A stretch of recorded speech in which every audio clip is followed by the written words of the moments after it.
al final un artículo sobre seclaje y rotura de membranas, y ahí le ponen todavía rotura prematura de membranas, pero como digo, toda la información, el Colegio Americano, el Berghella, que escrito bastante esto, habla sobre rotura de membranas pre-trabajo de parto, así la tendencia. Quiero mencionar aquí, no tengo ningún problema que me interrumpan, si algo consideran que lo debo repetir, y mucho más si escuchan algo que ustedes creen que no coincide quizás con lo que ustedes han escuchado o aprendido en sus respectivas sedes en las prácticas. O sea, yo no me considero ser el dueño de la verdad, aquí todos aprendemos, hay muchas cosas nuevas y mejor si las conversamos y las discutimos y aprendemos todos juntos. Como le digo, no tengo ningún inconveniente que me interrumpan. Yo siempre presento esta laminita, esta diapositiva, que es un libro que tiene fecha de publicación 1974. Como tal, tiene 51 años ese libro. Y como ustedes ven ahí, está escrito por Grengel y Friedman. Grengel fue un ginecobstetra muy reconocido, muy reputado, mucha información hay, y mucho más Emanuel Friedman. Emanuel Friedman es el famoso Friedman de la curva de Friedman, que dicho de paso recién ha fallecido este año. Ese libro tiene 51 años y la foto que está a la mano derecha es lo que está escrito de rotura de membranas. Si sumamos lo que está ahí y lo que está en la parte de atrás, no cubre ni una hoja, ni una hoja. O sea, hace 51 años el tema ahí figura como rotura de membranas, duró ese término como rotura en lugar de ruptura, duró muchos años, toda la década del 90 se habló de rotura. Ese libro el tema lo hablan, el tema incluye solamente una página, menos de una página. En una página está escrito todo. Pero circunstancialmente justo lo leí el día para la charla, en las últimas dos líneas de esas letras, dice las discusiones acerca de este tema todavía no han llegado a ningún acuerdo. Y una cosa que fue escrita hace 51 años sigue siendo vigente hasta ahora. En estos 50 años y pico, hay miles y miles de artículos, mil y miles de datos de información. El 2020, que está en la bibliografía al final, el 2020 salió una revisión en la clínica de Norteamérica, clínica de Leticia. Toda la clínica fue dedicada a rotura de membranas. Cada capítulo era uno sobre tocoles, uno sobre antibióticos, uno sobre corticoides. O sea, todo el libro era completo de este tema en particular. Como tal, ha corrido mucha agua bajo el río, tanto así que ahora se habla ya no como una patología, como una entidad aislada, sino como un síndrome obstétrico, igual que la preeclampsia, igual que el RCU. Se considera que como tiene varias causas, tiene varias sintomatologías, ya más que una entidad particular, es un síndrome, así, más que un síndrome, más que un síndrome así con tildes, así se debe escribir. Bueno, como todo, tratamos como todo, debe empezar como la definición. La, la definición de la ruptura prematura de membranas es aquella rotura de membranas, valga la redundancia, que se produce en forma espontánea, evidentemente no de manera artificial, antes del inicio del trabajo de parto. Y si es antes de la semana 37, se llama rotura prematura de membranas pretérmino. Ahí puesto yo dos números.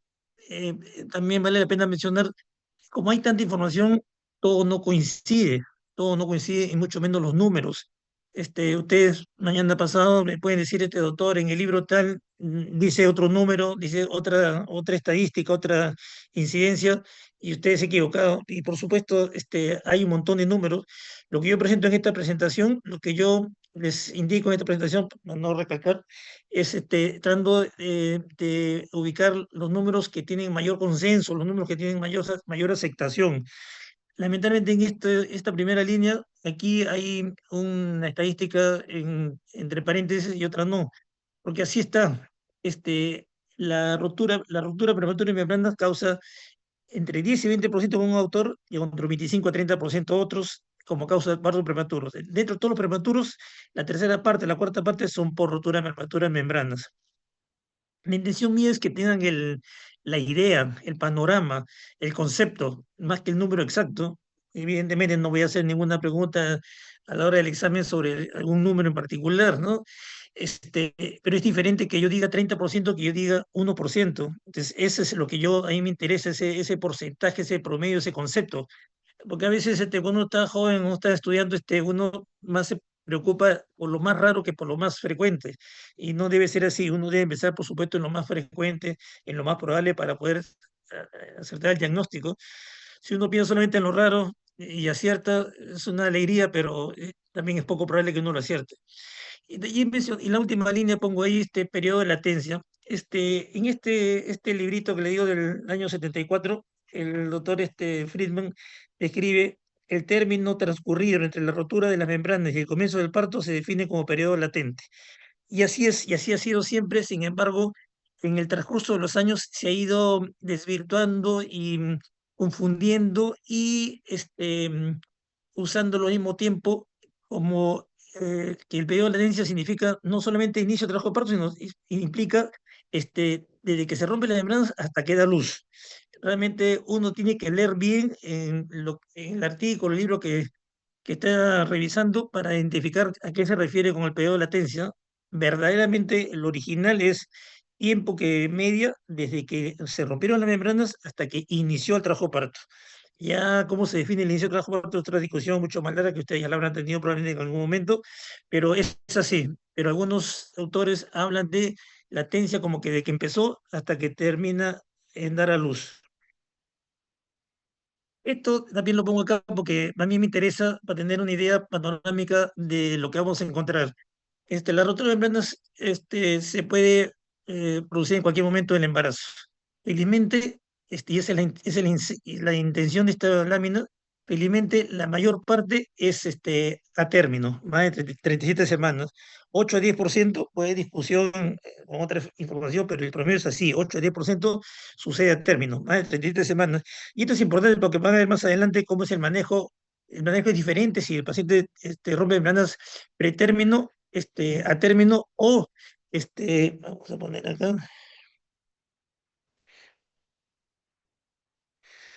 o si es menos de 24 semanas. Felizmente, menos de 24 semanas el porcentaje de rotura es 1%. La mayor cantidad la vamos a encontrar acá. Este es el mayor problema, la mayor cantidad de pacientes la vamos a encontrar acá. Ya mencionaremos cómo es el manejo. Todavía queda un poco de discusión, ya explicaremos el detalle, pero como le digo, felizmente la mayor parte sucede en pacientes a término.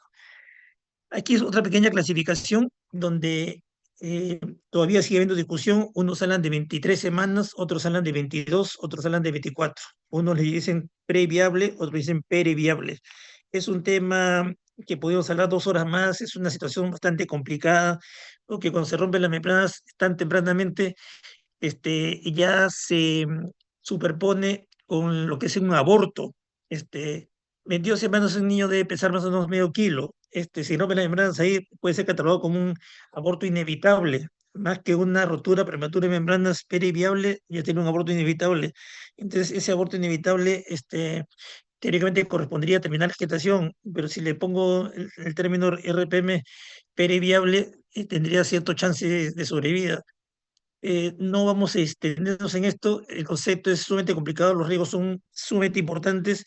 Si el niño sale como que se sale, van a ver ustedes una siguiente lámina, el niño tiene muchas secuelas y el concepto final es que en esos casos tiene que conversarse con la paciente, tomarse la decisión con la paciente. O sea, lo que se decida tiene que ser en conjunto con la paciente, consenso con la paciente. Tuvimos hace un año más o menos una paciente parecida y la paciente no quiso perderlo, era un embarazo preciado porque era fertilización in vitro, había tenido 3 periodos anteriores. En el hospital se le recomendó terminar la gestación, sin embargo la paciente no quiso y se complicó, se infectó, se busca sacar el útero y finalmente la paciente murió. Entonces, ciertamente es una situación muy difícil, requirió varias juntas médicas. Es un tema muy largo, grande, complicado. Evidentemente, si ustedes tienen una paciente así, van a tener que referirla a un hospital grande. Y la decisión va a ser sumamente difícil. Y los RPM pretérminos claramente se dividen entre temprano y tardío. Como digo, los más grandes, la mayor cantidad de información, el mayor cantidad de pacientes vamos a encontrar en este espacio, entre 23 semanas y casi 34. Y el tardío, que tiene otra discusión que tenemos a hablar al final, es entre 34 y 37 prácticamente. O sea, esta es una discusión pequeña. El Colegio Americano cambió su boletín. Ya entenderemos un detalle más adelante. Esto también lo pongo porque es importante. Mientras menor edad gestacional tenga el embarazo, el objeto de la rotura de las membranas, mayor tiempo media entre la ruptura y el inicio del trabajo de parto. Pero aún con esos periviables, el promedio es 7 días. O sea, en 7 días, alrededor de 7 días, un poquito más, un poquito menos, el trabajo por todo va a empezar. O sea, si rompió membranas a la semana 23 y lo más probable es que salga la semana 24, o sea, en la práctica es lo mismo, no va a cambiar nada. El riesgo va a ser igual, el pronóstico va a ser igual, las complicaciones neonatales a futuro va a ser iguales. O sea, eso tenemos que tenerlo en mente, no solamente porque para con la paciente, tenemos que tener en mente para tomar la decisión sobre si yo me puedo quedar con esta paciente o tendré que transferirla a un hospital de mayor resolución. La parte grande con niños de 24 y 34 semanas, en promedio 3 a 6 días. Y si es pretérmino tardío, 34 y 37, en 24 horas ya trajo parto. Este número acuérdenselo para más adelante porque es importante. Otros datitos aquí para que vean el RPM a término, la mitad de las pacientes dan a luz. Este es un trabajo, una información que era de la época que se le dejaba evolucionar espontáneamente. En ese artículo que le menciono, ese libro del año 74, menciona que la posibilidad de infección es poca y como tal es mejor que dejarlo solo, que empiece espontáneamente y no hay que darle antibióticos. Yo también he vivido esa época, yo también he vivido esos momentos. Yo tengo más de 60 años, yo he vivido la época en que se le dejaba que produciera espontáneamente. Entonces, de esa época vienen estas cifras, que la mitad de los pacientes dan a luz en 33 horas. La mitad de los pacientes tienen su parto en 33 horas. La mitad en un día y medio ya están afuera solitos, sin hacer ninguna estimulación. Y los pretérminos, el 93% dieron a luz en 7 días. En 7 días. O sea, eso es importante porque hay que sopesar, bueno, a ver otra lámina más adelante, quién soy yo, dónde estoy y qué condiciones tengo para recibir ese niño que muy probablemente salga rápidamente. También he notado esto que menciona aquí, cese de fuga de líquido. Es importante porque el 5% en promedio, antes salió otra cifra, antes salía 3 a 14% inclusive, pero lo último que está escrito es 5%.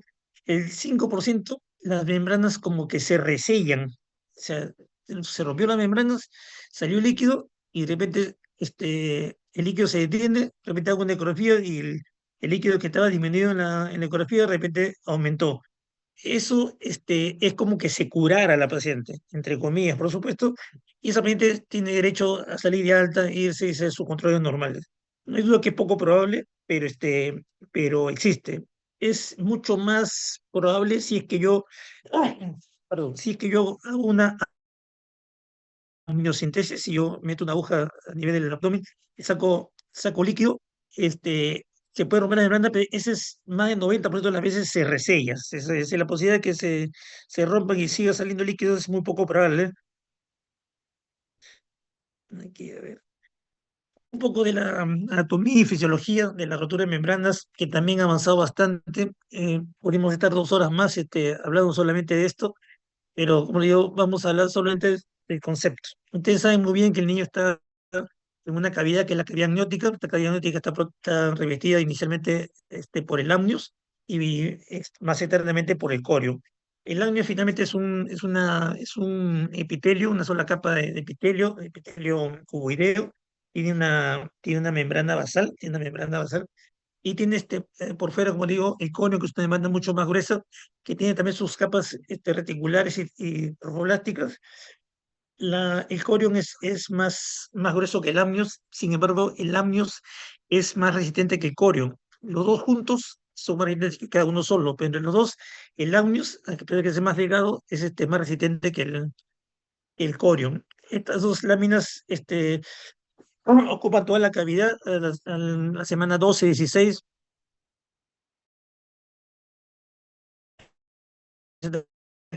se puede ver antes. Y estas membranas evidentemente tienen una remodelación permanente, porque como va creciendo la cavidad uterina, tiene una remodelación. Entonces, en esta remodelación está implicada la metaloproteinasas y los inhibidores de la metaloproteinasas. Esta regeneración sufre unas microfracturas permanentemente. Mientras más avanza el embarazo, mucho más. Y estas microfracturas a veces generan unas roturas permanentes de acuerdo al grado de inflamación. No es inflamación por una infección, sino una inflamación estéril. El, el concepto de infección está muy arraigado en la rotura de membranas. Se asume que más que una infección ascendente que puede suceder después de que se rompieron membranas, hay una infección previa, una infección intrauterina asintomática, que es finalmente la que hace que se liberen estas colagenasas, liberen estas proteasas, se liberen de los gérmenes y se liberen en respuesta a esto las citoquinas de la gestante, y esto hace un debilitamiento cada vez mayor y finalmente produce una rotura uterina. Todo esto aumentado por una presión intrauterina aumentada. No le he puesto en una diapositiva, pero la sobreextensión uterina, como un polihidranio, como un brazo gemelar, un feto grande, también aumenta o agrava el problema inicial del debilitamiento de las membranas. Las metaloproteínas también tienen sus inhibidores. Entonces, cuando hay un desbalance de estos inhibidores con las metaloproteínas, también hay un debilitamiento y unas microfracturas. En la actualidad, ustedes habrán escuchado mucho más que yo, probablemente que las membranas tienen una senescencia, una apoptosis. Las membranas se van envejeciendo y finalmente terminan muriendo. Dentro de esta remodelación de las membranas, esta senescencia también, eh, eh, ¿cuál es esta senescencia? eh, dispara, no es la palabra exacta, ¿cómo se llama? Señales de inflamación. Esta señal de inflamación aumenta estas microfracturas y aumenta esta deficiencia de la remodelación. La inflamación que pongo ahí no solo incluye la inflamación, como digo, de los gérmenes, sino incluye la inflamación estéril. Y lo último que está escrito, como digo, podemos hablar 2 horas, está en un webinar de la FLASOG. La FLASOG es la Federación Latinoamericana de Sociedades de Ginecotetricia, eso uno lo puede encontrar fácilmente en YouTube. En este último webinar que fue el año pasado, casi en noviembre del año pasado, hablan finalmente de la genética, pero más que la genética de la madre, la genética del feto. La gente que al feto, o sea, hay genes que predisponen al parto pretérmino, hay genes que predisponen a la ruptura prematura de membrana. Entonces, este es quizás lo último, quizás la parte fina, la parte molecular, la parte genética en cuanto a la ruptura de membrana. Finalmente, la ruptura prematura de membrana es la que tenemos y es la que tenemos que manejar. Los factores de riesgo son, como muchas entidades, factores que se encuentran que eh, podrían predisponer a una ruptura anterior al trabajo de parto. El bajo nivel socioeconómico, sobretensión que pueden haber cuatro láminas de estas, he puesto dos, o sea, faltan un montón de factores de riesgo que no los he notado acá, pero la lista es inmensa.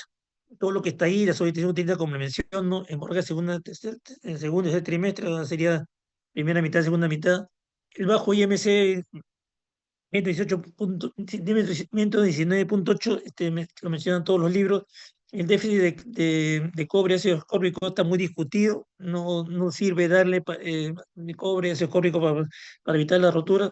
El tabaquismo y las drogas de sobremanera predispone. Conización, ustedes saben, el cono es cuando uno saca una parte del cuello uterino, si uno encuentra una neoplasia de alto grado, un I3, es un cono. Ese cono sí, sin lugar a dudas, predispone que se rompa la membrana más adelante. El cerclaje de sobremanera, el cerclaje en la insuficiencia cervical, cuando el cuello se dilata espontáneamente y se produce parto pretérmino segundo trimestre. Uno amarra el cuello, eso que llama cerclaje, se pone una cinta mercilenda alrededor del cuello. Ese cerclaje per se eh, tiene 50% de probabilidades de que se rompan las membranas más adelante, solo por hacer el cerclaje.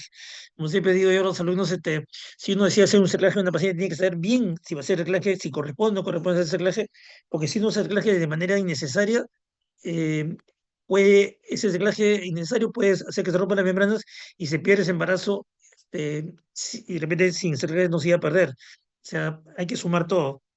La amniocentesis, como le digo, también puede romperse el cervix corto, eso es clásico menos de 25. Ha habido algunos cambios en una revisión, un congreso que había hace poco que se llama en Cancún, ya es otro tema, por supuesto.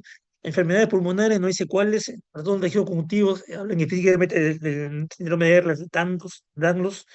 Las contracciones uterinas sintomáticas, la paciente que tiene una sobretensión y tiene contracciones uterinas, también se produce una más posibilidad de rotura, especialmente encima de los fios secales internos. La infección genitourinaria incluye la tricomona, incluye la vaginosis, ¿cómo se llama? La bacteriuria es la infección urinaria por estreptococo grupo B y la infección cervicuterina por estreptococo grupo B, más no la infección vaginal. Ahí, ¿cómo se llama? Las pacientes, faltan las pacientes muy jóvenes o muy mayores, las pacientes con defectos del útero, las pacientes con anomalías fetales. O sea, hay un montón, Julio, faltarían dos láminas más. Pero lo dejé para el final y luego pues, lo he puesto así en negrita.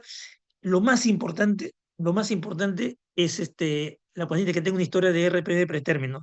La paciente que tiene una rotura de membranas pretérmino anterior, en un embarazo anterior, tiene mucho más probabilidades de tener nuevamente otra rotura de membranas pretérmino o un parto pretérmino.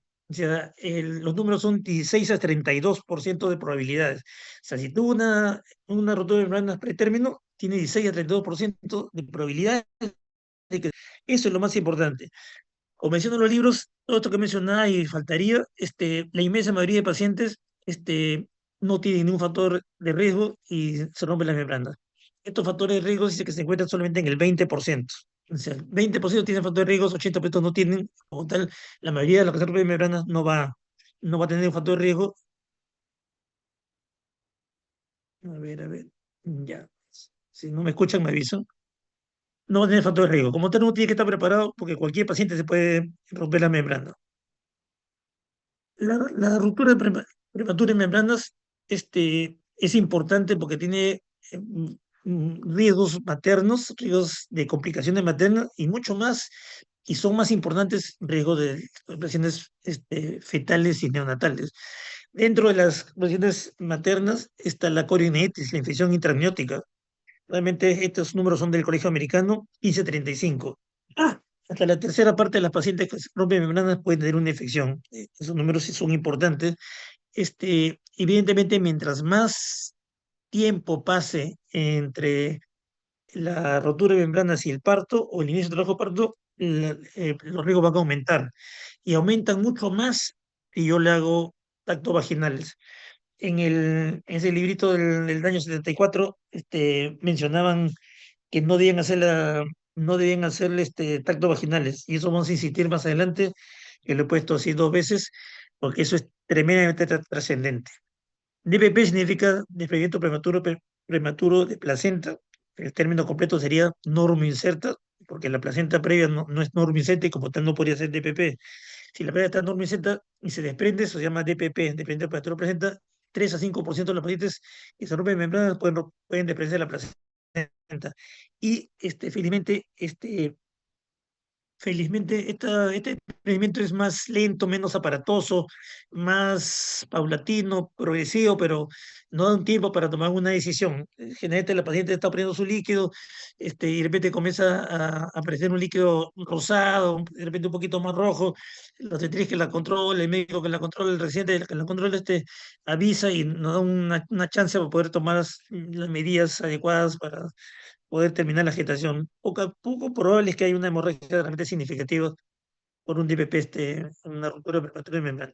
La paciente que tuvo conitis y previamente su ruptura prematura de membranas también tiene riesgo de hacer una infección postparto. 15 a 25% de los pacientes hacen una endometritis, una infección después que nazca, nace el niño, sea parto vaginal o sea cesárea. También es posible que se retenga la placenta. Hasta 12% de las pacientes sangran postparto, 12%. No tiene importancia, bueno, vamos a hablar un poco más adelante, entre la semana 34 y la semana 37. 0,8%, tuvo sepsis, esta paciente, como les contaba, se murió, nos tocó en ese 0,8%, y aunque no es cero, pero existe, 0,14% se puede morir. Más importante es los riesgos fetales y neonatales. El niño puede tener sufrimiento fetal. El sufrimiento fetal es básicamente, uno, porque se comprime el cordón, sale el líquido amniótico, se disminuye, el niño comprime el cordón y hay naciones variables que ustedes verán, creo que más adelante, en otra clase. Este, y finalmente esa compresión de cordón puede llevar el sufrimiento fetal. Si finalmente se rompe la membrana, el niño puede estar podálico, se sale el cordón, ese es un brazo de cordón, esa también produce una compresión y no solamente producir un sufrimiento fetal, sino también produce una muerte fetal, que sucede, como ustedes ven ahí, entre el 1 y 2%. O sea, la ruptura prematura de membranas puede llevar a la muerte fetal. Finalmente, si el niño nace, puede tener consecuencias. En la clase del día lunes han hablado sobre parto pretérmino. El doctor nos tuvo que les ha explicado todas las complicaciones que puede tener un niño pretérmino. Realmente es un dolor de cabeza, no solamente para el pediatra, sino también para la familia, porque aquí también pongo pocas cosas, pero el niño este, puede tener parálisis cerebral, puede tener una leucomalacia, puede tener deterioro cognitivo, de todo el desarrollo cognitivo, o sea, puede tener dificultades de aprendizaje, o sea, a la larga y todas las complicaciones de la prematuridad, a la larga es un problema significativo, sin lugar a dudas, hemorragia intraventricular, enterocolitis nervotizante. Y aquí quizás sería de pronto negrita porque quiero recalcar en esto, la hipoplasia pulmonar es una circunstancia que sucede en el 6%, realmente es poco probable, pero si sucediera, la tasa de mortalidad es 70%. Lo que es importante es que si la rotura de membrana se produce más de la semana 24, se asume que ya hubo desarrollo del pulmón, ya los alveolos están desarrollados y el líquido amniótico que ustedes saben bien es necesario para el desarrollo del pulmón. Ese líquido amniótico disminuido, menos de 24 semanas, ya no va a producir hipoplasia pulmonar. Es extremadamente raro. Si se rompiera las membranas a la semana 25, 26, produzca una hipoplasia pulmonar. Es muy poco probable. Más aún, es sumamente difícil determinar la hipoplasia pulmonar de manera externa por ecografía. Ha habido un montón de fórmulas, un montón de criterios, un montón de intención de identificar el proceso pulmonar, pero hasta el día de hoy no se puede determinar. En el hospital no lo hacemos, no nos preocupa, o sea, poco probable que la paciente rompa membranas hasta la semana 24 y aún así no pensamos en esto. O sea, si decimos hacer una conducta conservadora, eh, no nos preocupa la hiperplasia pulmonar. Si fuera menos, ese niño, la tasa de mortalidad es 70%, ese niño va a morirse prácticamente, ¿no?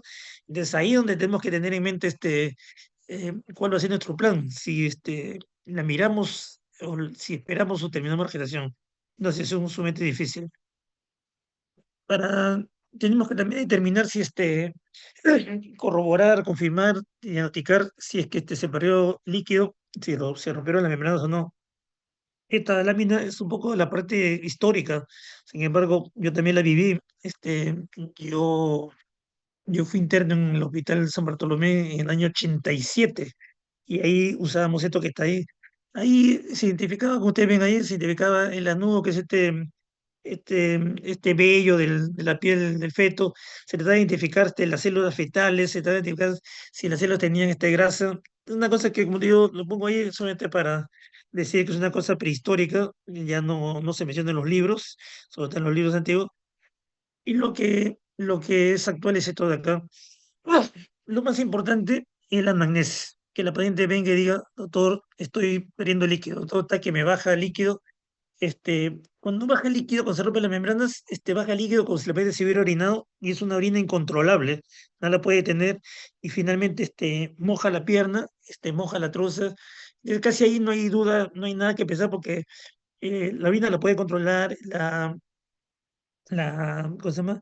La orina, si se escapa en el embarazo, se puede escapar, no solamente tiene otro olor, sino tampoco no es una cosa tan significativa. Entonces, yo veo eh, líquido que le ha mojado todo el pantalón, casi no tengo ninguna duda que ha perdido, que se ha roto las membranas. Si ustedes han visto el carnet perinatal del Ministerio de Salud, en los signos de alarma que sale en la primera hoja, en la última línea dice, no, en la última línea, dice, pérdida de líquido y entre paréntesis ponen olor a lejía. Yo siempre ando tachando eso porque si yo le digo a la paciente, señora, si usted pierde líquido con olor a lejía, debe venir a la emergencia, la paciente puede perder un montón de líquido, puede mojar hasta el piso, pero si no lo huele a lejía, no viene la paciente a la emergencia. Esto es porque no, a todas no les parece olor a lejía. Muchas no conocen el olor a lejía. El líquido amniótico también huele a semen. Entonces, a veces uno dice semen y recién no entienden. A veces no huelen a nada. O sea, ha perdido un montón de líquido, pero no le huelen a nada. Entonces, eso nos puede confundir y nos puede retrasar el diagnóstico. Entonces, el concepto es un signo de alarma, señor, usted pierde líquido, tiene que venir a la emergencia, porque es cierto, mientras más tiempo pasa entre el perder el líquido y la evaluación y el parto, más riesgo hay de complicaciones y sobremanera la infección. Yo pongo ahí examen físico con espéculo, el espéculo famoso, ustedes conocen, hay como tres tipos de espéculos de metal y también hay un espéculo de plástico. Con el espéculo, yo pongo el espéculo y yo puedo mirar que está saliendo líquido por los fluidos fecal externo. Yo no tengo que hacerle, y lo pongo ahí con negrita y recalco porque lo dije temprano, no tacto vaginal. El libro del año 74 dice no tacto vaginal. En toda la bibliografía hasta ahorita, dice no hay que hacer tacto vaginal. En una revisión que le voy a comentar más adelante del año pasado, el 24, donde hablan del manejo de la corionitis, el doctor Conde Agudelo dice no tacto vaginal. Está reconocido y él pone ahí que mientras más tactos, más riesgo hay. Está reconocido de que en el momento que yo hago un tacto, dice el libro, empieza a andar el reloj de la infección. Ese primer tacto, el tacto vaginal, es el tacto que complica todo. Si yo pienso hacer una conducta expectante, tengo que evitar los tactos. Hay un artículo un poco antiguo, de una doctora, no me acuerdo, la doctora Brown, donde dice que con el espéculo yo puedo mirar cuánto está de dilatado y cuánto está de acortado el cuello. O sea, la apreciación visual es muy cercana a lo que yo puedo identificar con el tacto vaginal. El tacto vaginal solamente, como en una lámina posterior, tacto vaginal solamente si hay inminencia de parto. Si la paciente está con contracciones, si todo quiero pujar o tiene contracciones seguidas, ahí inevitablemente corresponde un tacto. Si no, no. Si la paciente viene diciendo yo todo he perdido líquido ayer, hace una hora, 2 horas, solamente le examino con el espéculo y miro. Si no logro ver este líquido, que es posible que la gente venga después de varias horas, está escrito que si pasa más de 4 horas, si perdió líquido, pasa más de 4 horas, ya probablemente no se encuentra líquido en la vagina, en el fondo del saco, y probablemente no pueda corroborar. Entonces, si yo no veo líquido, tengo estas pruebas, el test de nitracina, el test de vaporización. El test de nitracina es un examen. Ustedes saben que el líquido amniótico es un líquido, la vagina tiene un pH ácido. El pH de la vagina es 3,8 a 4,5. Y el líquido amniótico tiene un pH alcalino, un pH 7,1 a 7,3. Entonces, cuando se rompen las membranas, ese pH se va a alquilinizar, ¿no es cierto? Se va haciendo más alcalino por el líquido amniótico. Entonces, la nitracina, el papel de nitracina tiene un indicador que, de acuerdo al pH, va cambiando de color. Eso que está en la foto no es exactamente el papel de nitracina, pero es para explicarle la referencia. Ese pH va cambiando, mientras más alcalino sea, va pasando de verde, de amarillo, verde y también en azul, así como este azul que está acá, así igualito. Entonces yo puedo tomar una muestra de líquido del fondo del saco, poner el papel para ver el pH y de acuerdo a lo que yo encuentro, el color que yo encuentre, como se llama, generalmente es así, de aquí, del amarillo al azul, al verde y al azul. El color que encuentre puedo suposar de que sí he perdido líquido porque se ha alcalinizado el pH. No olvidemos que también tenemos falsos positivos. La sangre es alcalina, el semen, algún antiséptico alcalino, de repente para hacer un tacto yo eché alguna sustancia, el sablón que usamos lubricante que usó la paciente, y también está escrito que la vaginosis y la tricomona también pueden dar un falso positivo. O sea, la paciente no está perdiendo líquido, sino de repente tiene un flujo vaginal. Es poco probable confundirse tanto, pero no es imposible. O sea, es posible que tenga flujo vaginal y haya mojado, no simplemente en la pierna, sino la truza. Pero no olvidemos que podemos confundirnos. O sea, de repente tiene un flujo vaginal, el test de intracita me sale positivo y voy a pensar que que tiene una rotura de membrana si no la tiene. O sea, esto requiere un poquito de, no sé, del conocimiento, se requiere también la experiencia. Eh, es poco probable confundirse, pero no es cero. O sea, no es cero. Hay una superposición pequeña. Cuando gente cuando se pierde el líquido se pierde bastante, se ve en el fondo el líquido ahí, se nota esa diferencia, pero hay una pequeña sobreposición. O sea, hay que mirar, estar atento. Y como le digo, cuando pasaron más de 4 horas, ya tomamos el control líquido, hago el test de nitracina y no encuentro nada, y puedo tener una falsa sensación de seguridad de que no he perdido el líquido, y de repente sí, ¿no? Entonces, estemos atentos, tenemos que saber cuándo la paciente empezó a perder el líquido. Si finalmente el test de nitracina no me ayuda, o finalmente no lo tengo, también tenemos el famoso test de arborización, test de FER, también alta sensibilidad, igual que el test de nitracina, alta sensibilidad, alta especificidad. El test de autorización, Fer no es un médico, no es un autor. Fer, en inglés es arborización. También le dicen Ferning, o test del helecho, test de arborización, test del helecho. Esto es, si yo en el fondo de saco, de vaginal, tomo una muestra de líquido y em, lo echo, lo esparzo encima de una lámina portaobjetos y lo hago secar al aire y lo miro al microscopio, se va a ver de esta forma. Ustedes ven ahí, esto se parece mucho a la planta del helecho que está acá. Esto se parece mucho a. Entonces, ese se llama el test de Fer, sí, Fer, el hecho, el test de arborización.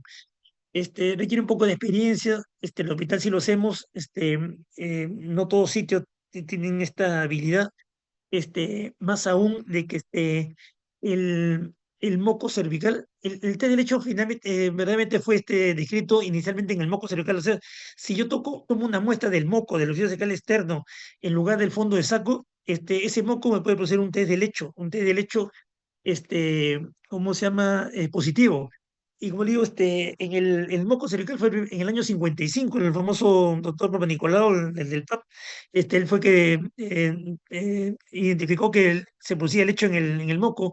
Él mismo también vio que se producía en el líquido cefalorraquídeo y en el líquido folicular, así está descrito.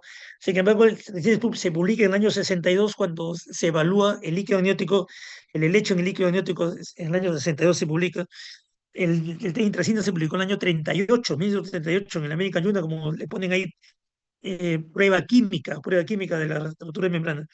El semen también puede producir un falso positivo, los cristales de orina, y aquí, a pesar que no lo puse, también describen, dice las huellas digitales. O sea, si yo agarro con mi dedo, de repente mi dedo pulgar, y aprieto de sobremanera la lámina, esa huella que dejo ahí también pueden confundir como un test de lecho. O sea, quizás ya lo he puesto, me pareció un poco extraño, pero está escrito. O sea, y el falso negativo si hay sangre, si hay meconio, o si tengo una mala preparación de la lámina, también puede salir como negativo. En el sangre y meconio, más que negativo, hay un helecho esqueletizado. Se ve lo mismo, pero más delgado. Desde eso puede producir una confusión. Entonces tenemos que tener en mente los falsos positivos, los falsos negativos del T de nitracina y del T de fer. Difícilmente tenemos que llegar a más cosas, después de haber examinado a la paciente, después de haber hecho la anamnesis, después de haber hecho el test de FER y el test de nitracina, pero a veces no logramos una conclusión. Entonces ahí podríamos realizar una ecografía. Si en ecografía, por diferentes métodos que ustedes saben mejor que yo, si determinamos que hay una disminución de líquido amniótico, hay un oligohidramios, eso em, me ayudaría a poder diagnosticar pero digo ayudaría porque dice claramente el libro de que no es diagnóstico. Ustedes saben bien que los oligoidranos no es solamente por pérdida de líquido, también puede tener un oligoidrano por otras causas y no tener un RPM. Pero si yo tengo una historia de sugestiva de que ha perdido líquido, de repente fue el día de ayer, ahora ya viene, no hay nada, y de repente la ecografía yo digo, podría sospechar fuertemente de que tenga una rotura de membrana. Y finalmente, si ya la cosa es sumamente difícil, también está descrito la inyección de estos colorantes. Antes se usaba el azul de metileno, se vio que producía metahemoglobinemia, hace muchos años que no se usa. Después se empezó a usar el azul de Evans, tampoco se usa en la actualidad, no se recomienda. Entonces se quedó en el índigo carmín, pero el índigo carmín ya no se encuentra en el mundo, o sea, no hay índigo carmín. Entonces, si uno decide introducir un colorante, debe pensar en la fluoresceína sódica o sino en el indocianina. Uno lo introduce con una jeringa, evidentemente, a través de la cavidad amniótica. La paciente la deja reposar, la pone en tren de Lembour, pone un paño al nivel de los genitales y la revolve en 4 horas. Si el paño está coloreado, está manchado, ¿cómo se llama? Corroboraría que tiene una pérdida de líquido y procedería como corresponde. Pero como le digo, básicamente la anamnesis, el espéculo, poco probable nitracina de reproducción, con eso más del 90% se hace el diagnóstico. El manejo más que el tratamiento implica hospitalizar a la paciente. La bibliografía dice que si la paciente tiene un embarazo previable y vamos a hacer conducta conservadora, la paciente podría ir a su casa y cuando llegue a la viabilidad, que sería 24 semanas, recién podría ingresar. Nosotros si tenemos una paciente que eh, pierde líquido en menos de 23 semanas, no la dejaremos ir a su casa. Los riesgos son importantes y nosotros en general favorecemos el parto más que la cuota conservadora de esa edad. Entonces, en general, hospitalizamos a la paciente, no solamente por las posibles complicaciones, sino porque tenemos que evaluar todo, tenemos que hacerle sus controles. Estos controles incluye evaluar la edad gestacional. Evidentemente es importante, es diferente si yo tengo una paciente que tiene 38 semanas con pérdida de líquido que una paciente que tenga 27 semanas. O sea, es también totalmente trascendente. El manejo va a ser totalmente diferente. Tengo que hacer una revisión ecográfica porque tengo que ver el tamaño del niño, puede ser que sea un RCO, puede ser que tenga una malformación y de repente no sea un anencefálico y no corresponde hacer una conducta conservadora. Tengo que ver la cantidad de líquido. Si la bebé tiene líquido normal, el pronóstico es mucho mejor. Si tiene líquido disminuido, hay mucho más riesgo de infección, mucho más riesgo que se adelante el parto, mucho más riesgo de que se desprenda la placenta. O sea, es importante la evaluación. La prueba de metal fetal, tengo que ver que el niño esté bien, porque si el niño está mal, si tiene pruebas de fetal alteradas, es una de las indicaciones para terminar la gestación. Entonces, yo tengo que hacer las pruebas, tengo que hacer un test no estresante, un perfil físico. Está todavía discutido cuál es el mejor manejo. Dice, al comienzo quizás 2 veces al día, pero al final, si la cuenta conservadora el niño está bien, puede ser 3 veces por semana. Nosotros en el hospital eh, hacemos ¿cómo se llama? Todos los días escuchamos los latidos, hay un personal que pasa por todas estas pacientes permanentemente y si encuentra alguna alteración de los latidos, nos avisa para hacer una prueba un poco más objetiva, pero es importante. Descartar complicaciones, básicamente, si la paciente tiene una infección, no puedo hacer conducta conservadora. Si tiene un defecto prematuro el paciente, tampoco, no tendría que terminar la gestación. Y como le decía temprano, tengo que evaluar la logística, tengo que evaluar primero quién soy yo, segundo, o sea, si yo soy pues, un médico general, difícilmente puedo manejar un niño que a corto plazo va a salir como pretérmino, no lo puedo manejar, no puedo manejar un pretérmino, una rotura de enfermedad que se va a salir en una semana en una posta, tenía que transferirlo, o sea, tengo que saber quién soy yo, dónde estoy, qué condiciones tengo incubador, no tengo incubador, tengo pediatra, tengo odontologo, tengo surfactante, tengo antibióticos, eso es vital, eso es vital. O sea, el hospital podemos manejarlo, nosotros tenemos todo, pero no es igual en todos los centros. O sea, yo tengo que determinar ante quién estoy, dónde estoy y quién soy yo y tomar la mejor decisión. Y aquí resalto nuevamente el no tacto vaginal, salvo que tenga inminencia de parto. Y la paciente me impresiona que está en trabajo de parto, está dilatando, que está en expulsivo, tengo que hacerle un tacto vaginal de todas maneras, si no, contraindicado. El manejo finalmente es diferente a término que pretérmino. Un tapotito que pongo aquí, esta es una ilustración, aparentemente esta es la primera cesárea que le hace un carnicero, la hace a su esposa, aparentemente fue la primera cesárea y aparentemente salió bien la señora. Bueno, el RPM a término no hay mayor problema porque el niño ya está maduro, más de semana 37, no tengo nada que esperar. Como le digo, en mi época, hace muchos años, sí esperábamos, lo dejábamos ahí mirando y esperábamos que empezara el trabajo de parto, porque la mayoría sí iba a salir, la mayoría iba a empezar. Sin embargo, se ha visto en la actualidad y hace muchos años de que no funciona así, sino que mientras más tiempo pasa de la rotura de membranas, más riesgo de infección. Como tal, si hacemos el diagnóstico, tenemos que terminar la gestación rápido. Ha habido siempre la discusión sobre si es suficiente con oxitocina o es mejor con prostaglandinas. A pesar que por ahí se lee que la prolanina puede ser más efectivo, básicamente el misoprostol, que usted sabe que es un análogo sintético de la proteína E1. El consenso general, la mayor cantidad de información dice que aún con un bicho malo, un cuello largo, posterior, vio cerrado, la inducción de trabajo parto debe ser con oxitocina. Y hacerlo con oxitocina no aumenta la tasa de cesáreas. O sea, la información dice de que si yo decido ponerle misoprostol, tengo más riesgo de aumentar la infección o generar la infección, o como tengo que poner misoprostol en el fondo de saco, cada puesta es un tacto vaginal y cada tacto genera más infección. O sea, a pesar que hay un poquito de discusión, el consenso general es inducir el parto con oxitocina en pacientes a término. El Colegio Americano no está de acuerdo, Berghella la pone, por eso yo pongo ahí entre paréntesis, entre interrogantes, pongo ampicilina. Vincenzo Berghella es un médico italiano, porque trabaja en Estados Unidos, tiene un montón de libros, escribe un montón, 1000 artículos, es un fuere serio, estuvo también en Cancún, en el Congreso de la ISOG, de la ultrasonografía. Él dice que si la paciente tiene una rotura de membranas a término más de 18 horas, sí correspondería ponerle ampicilina. O sea, solamente en ese caso, lo se llama ponerle ampicilina. Como digo, todos no están de acuerdo, el colegio americano no está de acuerdo, el colegio americano no le pone. Nosotros en el hospital tampoco ponemos, nosotros lo ponemos, pero debo mencionarlo. El pretérmino es el problema del dolor de cabeza. Pues aquí este, aquí está dividido el pretérmino previable menos 23. La discusión es manejo expectante o inducción. Nosotros favorecemos la inducción, más aún con lo que nos ha pasado a esa paciente que se murió. Favorecemos, conversamos con la paciente, finalmente es una decisión en conjunto. No podemos inducirla sin que la paciente esté de acuerdo. No lo podemos dar nuestra opinión, pero la paciente es la que finalmente va a aceptar. Entonces se conversa, se le explican los riesgos.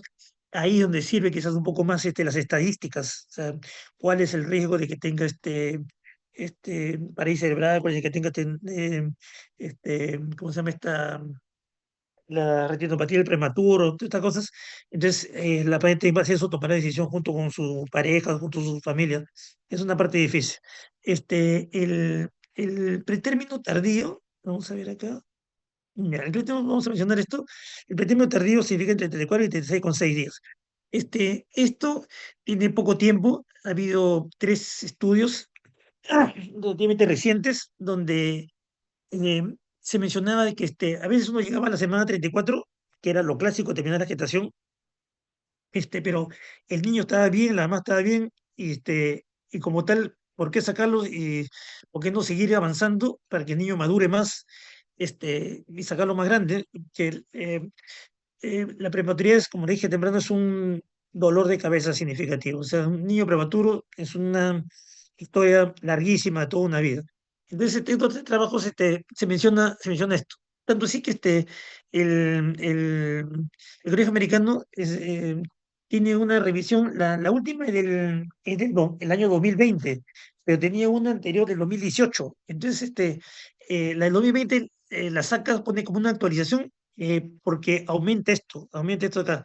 Él dice, se podría esperar. Pero esos artículos, uno lo lee con entendimiento y así está escrito también, eh, está escrito que se gana un día. ¿Se acuerdan las años anteriores? Ahí decía, en el pretérmino tardío, entre 34 y 37 semanas prácticamente, el tiempo de latencia es un día, de repente dos, quién sabe.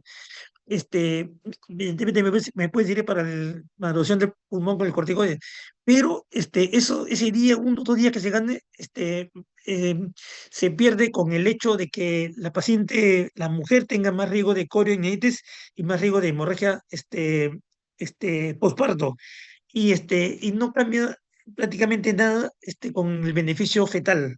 Entonces, esto, a pesar que algunos autores todavía insisten, Vergara lo menciona, Vergara dice, si ustedes esperan seguir, tienen que poner antibiótico con de corticoide acá. Pero yo creo, y el hospital también pensamos lo mismo, si llegamos a las 34, lo que se gana es muy poco con relación a lo que se pierde. Como tal, en el hospital nosotros, si tenemos un pretérmino temprano, 24 o 34 semanas, esperamos a la semana 34 y ahí se termina la gestación. O sea, entre 24 y 34, manejo expectante.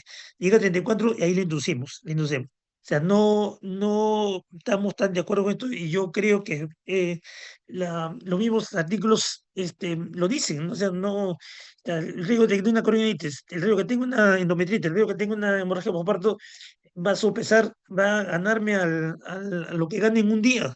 Ya no me sirve. De repente, si me llega a 34 semanas, de repente yo podría esperar un día, le pongo sus corticoides, sus antibióticos ahí, nomás, mientras que hace efecto el corticoide, unos 2 días y lo saco. O sea, entonces, este es el problema para nosotros, esto es lo que tenemos que manejar, esto es prácticamente es hospitalario. La paciente prematuro tiene una inmadurez pulmonar, ya no, hace muchos años, ya cita escrito en los libros, ya no corresponde sacar líquido del útero, la cavidad amniótica, para ver si el pulmón está maduro, si tiene su fosfatilicidol, su licitina, fingomielina, su relación licitina y fingomielina, ya no se justifica eso. Si llega a semana 34, se asume que está maduro; si es menos, se asume que está maduro y como tal se debe administrar corticoides para el pulmón. Puede ser betametasona. La betametasona aquí en el Perú viene de 4 miligramos, serían 3 ampollas cada 24 horas por 2 dosis. Una hoy día, 8 de la mañana, otra mañana, 8 de la mañana, y con eso se completó el esquema. Este, puede ser que le ponga una dosis y el parto se me venga en 12 horas. Esa única dosis también se ha visto que tiene efecto, se ayuda. O sea, si logro poner las dos, evidentemente mejor. Pero también puede ser dexametasona. De repente no consigo betametasona, le pongo dexametasona, esto viene de 6 miligramos. Este, no estoy de acuerdo, no estoy seguro si es 6 miligramos, pero la dosis es 6 miligramos cada 12 horas por 4 dosis. 6 6 6 6 y acá es 12 12. Unos dicen de 24 a 34, otros dicen hasta de la semana 23, y los que hacen conducta expectante después de la semana 34 también recomiendan ponerle este corticoide. Antes poníamos este corticoide, la misma dosis semanal. Semanal, todas las semanas hasta que diera luz. Si bien antes se vio que esto generaba una restricción de crecimiento, o sea, el niño salía con menos peso y peor aún, salía con una disminución del perímetro cefálico en la cabeza. Entonces, se ha visto en la actualidad, y esto sí es un consenso, todo el mundo está de acuerdo, podríamos darle un curso de rescate, sale una nueva dosis de beta o de hexa, solamente el tratamiento de primer ciclo fue más de 2 semanas antes, y el niño tiene menos de 32 semanas, y asumo que el parto va a ser en 7 días. Solamente en este caso está indicado darle un curso de rescate, un segundo ciclo. No hay tercero, no hay cuarto. Esta foto que pongo aquí es Brian Mercer. Brian Mercer es el que escribe, es el autor del artículo de ruptura prematura de membranas en el libro de Gabe. Es un libro de texto muy reconocido. Evidentemente está vivo. Y lo pongo aquí porque él fue el primero que en el año 97 este, se dio cuenta, empezó con el tratamiento antibiótico para el manejo de la ruptura prematura de membrana. Y prácticamente lo que está ahí en la diapositiva es lo que él indicó, o sea, y que se sigue usando hasta la actualidad. Había algunos cambios, estamos a conversar eso, pero es casi la misma. O sea, lo que él indicó sigue siendo vigente hasta ahora, y él indicó en el año 97. 97. Van a ser casi 30 años y sigue siendo vigente. Él reconocía que eh, había mucho, estaba muy asociado, muy linkeado la rotura de membranas con la infección. Y en los estudios que se hicieron, y sigue siendo hasta la actualidad, se vio que el Ureaplasma urealyticum casi es un germen permanente, o sea, un germen que siempre está. Entonces, ahí, por ese germen, por ese urea urealyticum, estaba indicado esta eritromicina. La eritromicina, usted sabe, es un macrólido. Entonces, la eritromicina, el urea urealyticum se maneja con macrólido. Este, eh, en la cola americana se da eritromicina endovenoso, 500 digamos endovenoso, pero en el Perú no hay endovenoso. Entonces, yo siempre les digo, yo les pongo aquí lo que les puede servir para su vida profesional más adelante. Le estaría engañando si le pongo acá eritromicina endovenoso, usted hace una receta, que vaya el familiar a comprar eritromicina endovenoso y el farmacéutico se va a reír de nosotros o de ustedes, porque no existe en el Perú. Entonces, la, damos primero ampicilina, 2 gramos endovenoso, 4 veces al día, y finalmente por 2 días. Ante esto, el hospital sigue manejando 2 gramos en una primera dosis y después 1 gramo cada 6 horas por 2 días. 2 días endovenoso, y los americanos también 2 días endovenoso. No tenemos endovenoso acá, como tal daríamos 500 cada 8 horas, cada 6 horas, pone, por 7 días. Pero la tendencia es, esto lo menciona también que en este webinar que les menciono y le menciona también Bergela, la tendencia es dar acitromicina. La acitromicina también es un macrólido, viene de 500 miligramos. Entonces, ellos recomiendan una sola dosis de 1 gramo, o sea, 2 pastillas, una sola dosis vía oral, o si no, una tableta cada 24 horas por 3 días. Tiene el mismo efecto, tiene menos efectos colaterales y es mucho más barata y evidentemente mucho más práctica. Berghella ya no habla de hidromicina, sino pone acitromicina. En este webinar también habla de citromicina, a pesar que hay una cosa nueva que vamos a verlo más adelante, pero esta sería la tendencia, ¿no? Sería lo que va a venir. Ampicilina 2 gramos por 2 días y se completa 5 días más con amoxicilina de 250. En el webinar ponen de 500, 3 veces al día por 5 días. En total sería 7 días, 7 días de tratamiento. 7 días de antibiótico y ahí se termina. Pero tenemos a veces que la paciente es alérgica a la ampicilina, alérgica a la penicilina. Entonces, eh, tenemos que eh, primero determinar qué tipo de alergia es, qué tan severa alergia, y realmente si es una reacción de hipersensibilidad, si ha tenido un edema geneurótico, realmente qué tan significativo es, porque este, se ha visto de que se ha visto que si le doy este tratamiento que está en la diapositiva, la efectividad no es tan buena como si fuera la ampicilina con eritromicina. O sea, si la paciente me dice, no, que me puse roja, así, que me picó, hay que sopesar si justifica darle o no darle. este, a pesar que la cefalina la cefalina es una cefalosporina. La cefalina también tiene su anillo cefalosporánico, que es muy parecido al anillo penicilánico. Digamos, son primos hermanos, también podría ser una reacción similar, ¿no es cierto? Entonces, ahí donde importa qué tipo de alergia tuvo, porque yo lo que necesito es la efectividad. Entonces, hay que sopesar bien, hacer una buena análisis, investigar qué cosa tuvo. Si bien a veces pensamos que una alergia leve, una cosa pequeña, como darle cefazolina 1 gramo endovenoso 3 veces al día, la única cefalina que se da cada 8 horas es la cefazolina, le damos 2 días y después vía oral cefalexina, esa sí viene de 500, cada 6 horas por 5 días. Y la hidromicina, como digo, ¿cómo se llama? Por el ureaplasma uralítico, que corresponde. También te escrito que puede ser que la piel sea alérgica a la eritromicina, pero no se ha visto este reemplazo de la eritromicina. Si la piel es alérgica a la eritromicina, no hay cómo reemplazarla.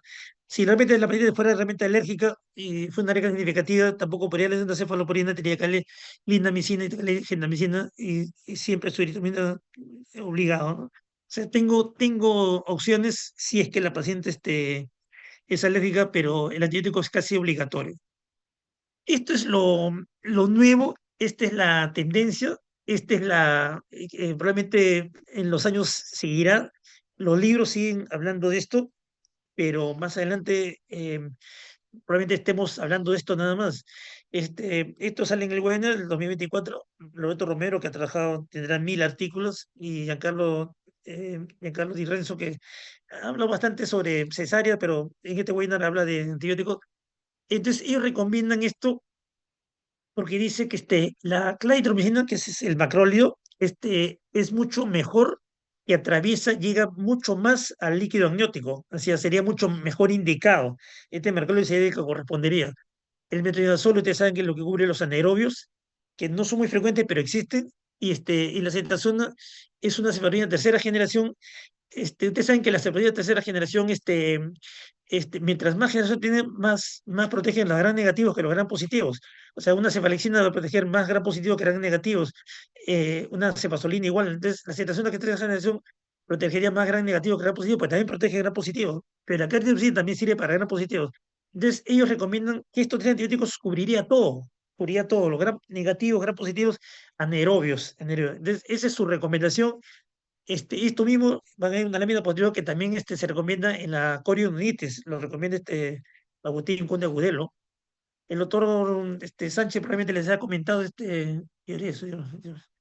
El doctor Sánchez les ha comentado su voto de magnesio como neuroprotección. Esta es una cosa nueva, previene la parálisis cerebral, es un consenso, se acepta, siempre y cuando la paciente tenga menos de 32 semanas, se piense que va a dar luz en los 7 días, en los 7 días siguientes, y a pesar que hay mucha discusión, hay un montón de esquemas. Nosotros en el hospital manejamos esto, quizá por que es muy similar, es igual al esquema de Cibay para la preeclampsia. Damos un bolo de sulfato de magnesio, 6 gramos a chorro en 20 minutos, y después 2 gramos por hora por 12 horas. Se ha visto, si la información está ahí, de que disminuye la parálisis cerebral, que si funciona, sirve, vale la pena. Aquí un par de detalles sobre esto. Este, eh, la tocólisis es detener el trabajo de parto. Inclusive estaba la discusión si no se detener el trabajo de parto, sino darle medicamentos para evitar que tenga contracciones.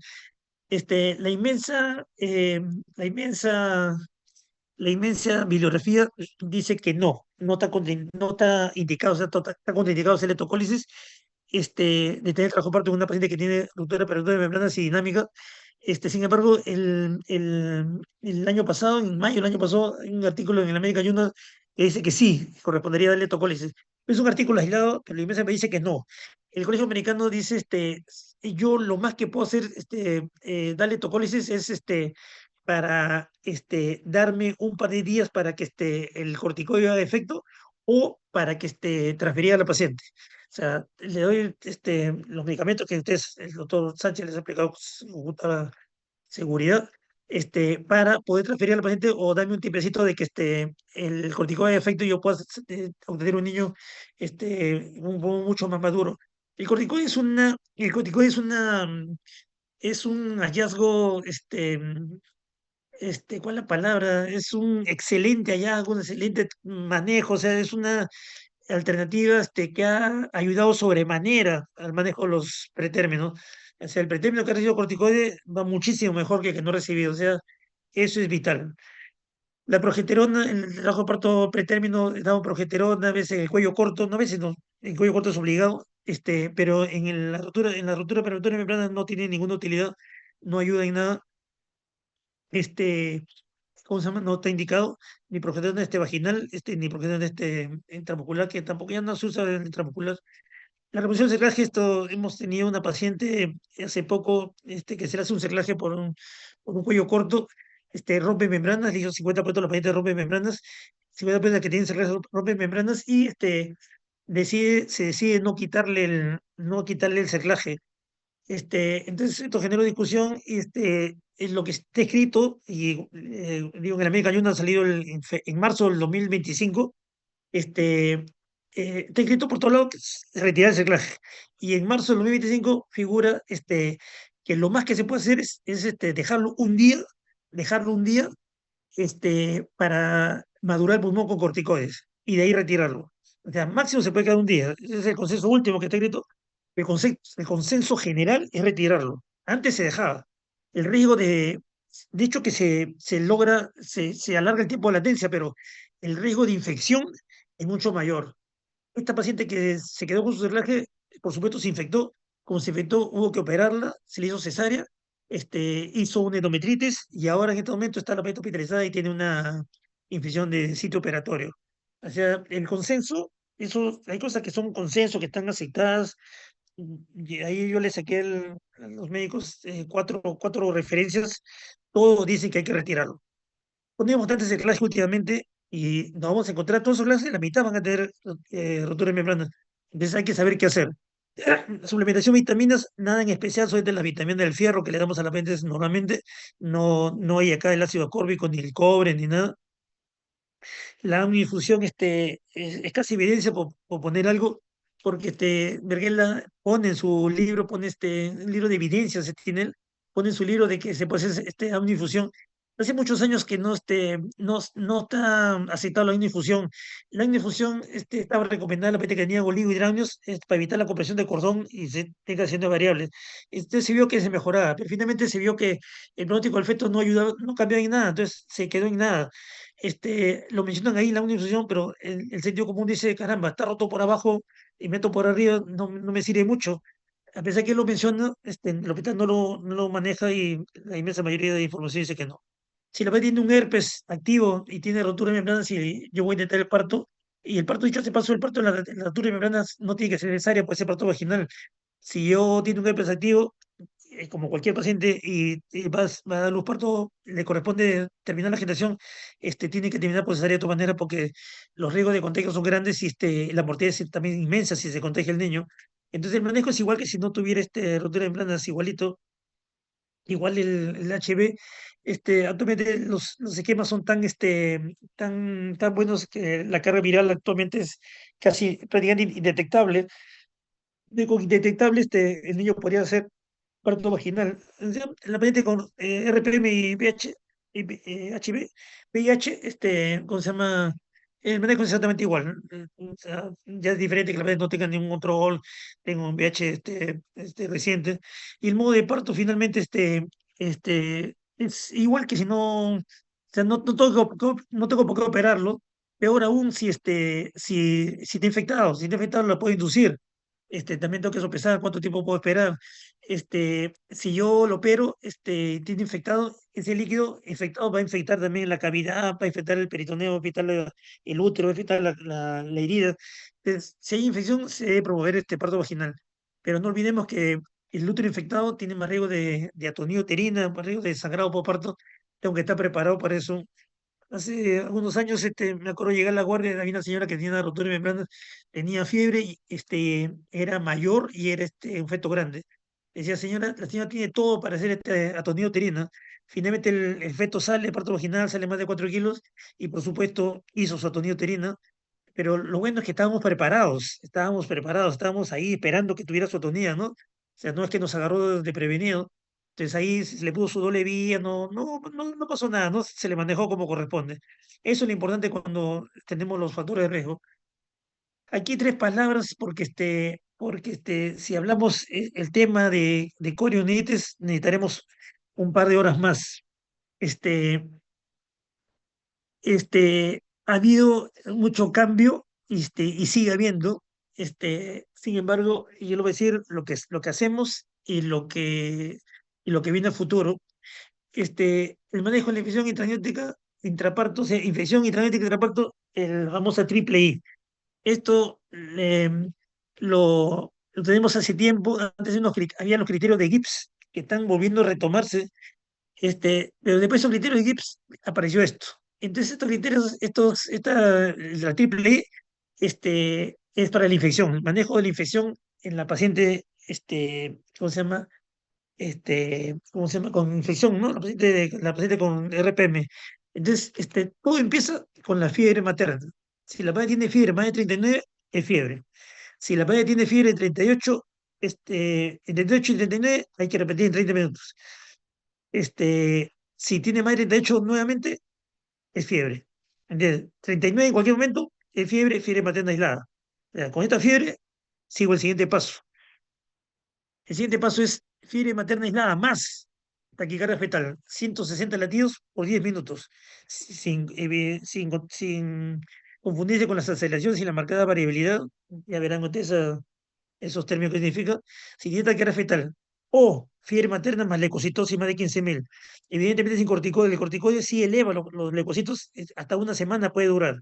O la fiebre materna helada o con un líquido purulento por río seca interno, eso es triple I sospechoso. Sospechoso, o sea, es bastante sospechoso de que tenga una infección intraniótica. Y el triple I confirmado es si yo saco líquido del abdomen, del líquido amniótico, y hay una tinción de Gram, es un Gram positivo. O sea, no un germen Gram positivo, no. La tinción de Gram sale positiva. Eso me confirmaría que tiene una infección.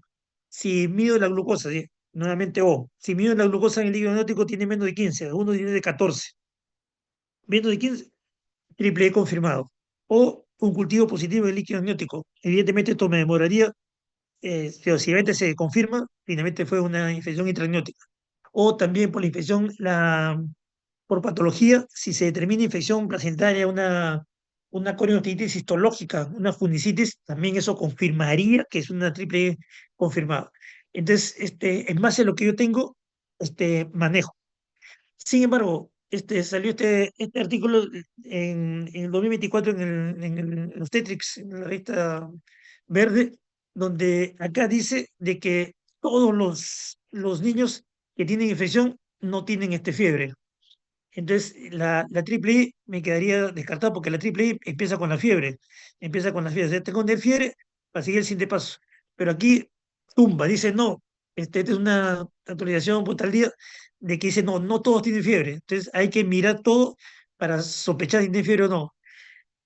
Este artículo 2024, todos estos términos, sería, como digo, larguísimo comentarlos. En un momento tendrán que leerlo ustedes o la charla tendrá que ampliarse más, pero sería muy largo y creo que tampoco es académico.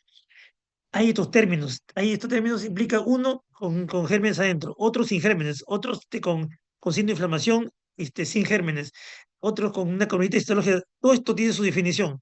Sin embargo, regresamos a lo anterior. Estos eran los criterios iniciales. Entonces, ese artículo del 2024 recomienda mirar todo esto, fiebre, taquicardia materna, no que tenga todos. Puede ser que tenga rotura de membranas, tenga taquicardia materna, taquicardia fetal, tenga leucocitosis, y en base a eso tomaré mi decisión.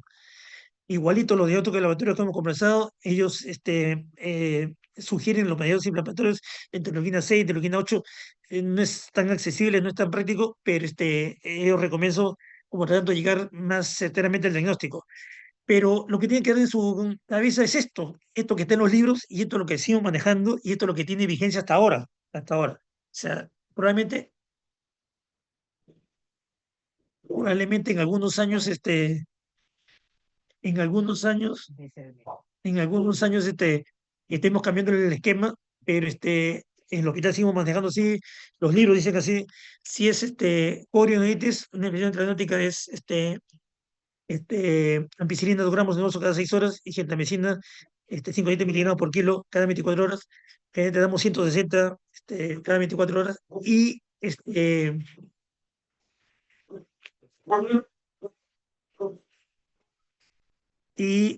por supuesto, si hay un empleo mitológico, se tiene que terminar la generación, tenga el tiempo que tenga. O sea, no hay conducta expectante en la coronitis.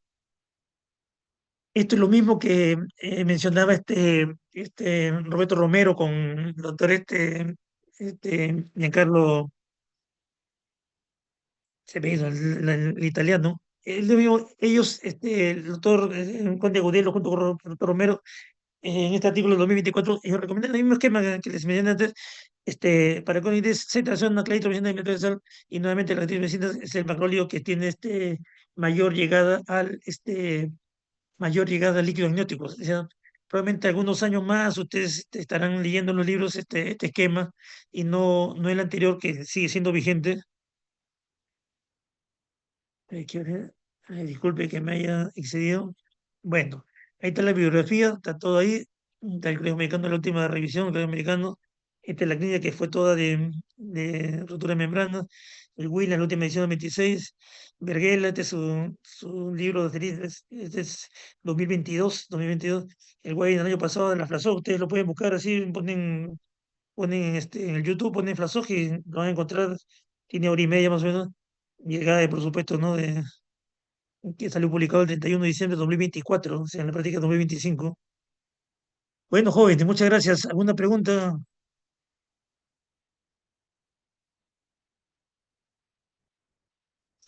¿Están ahí?